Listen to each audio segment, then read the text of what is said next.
Hey guys, this is Alyssa, and I'm going to be showing you ketone synthesis and how ketone bodies are produced. I apologize for the background. This is on my desk, and my sewing mat is on my desk. But ketone bodies are an energy source, and they are made by ketone synthesis, which is the process in which these ketone bodies are made. And they're made by breaking down fatty acids, and they're usually done in specific conditions such as fasting, calorie restricting diets, and when you're asleep. And it mainly occurs in liver hepatocytes.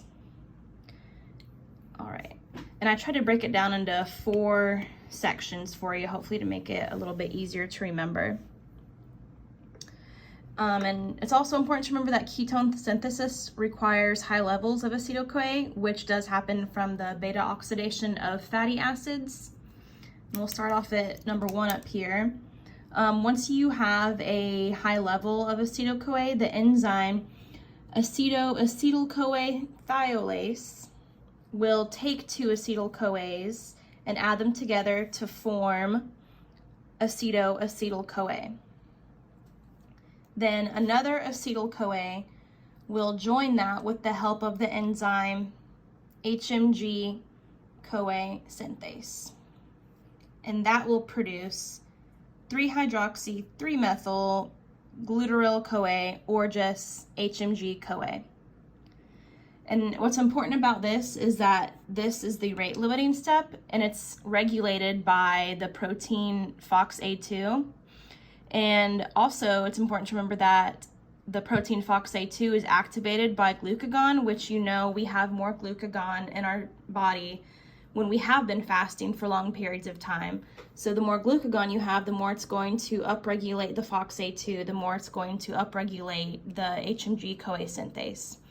And it's downregulated by insulin, which, after we eat a meal, we're going to have a lot more insulin in our system. So that will downregulate the FOXA2 protein, which will downregulate the HMG-CoA synthase. All right, and that's step number 2.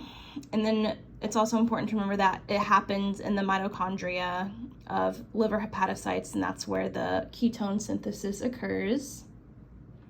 So once we have the HMG-CoA, it can undergo a reaction via the enzyme HMG-CoA lyase, and it will produce a ketone body called acetoacetate. And what can happen is the acetoacetate can spontaneously degrade into acetone, which can then be exhaled.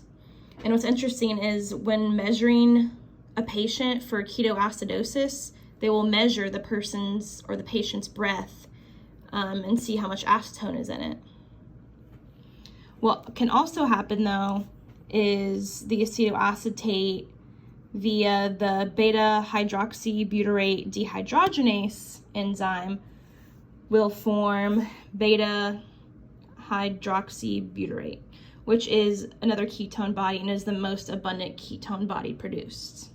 And it's actually NADH required. It requires NADH to happen.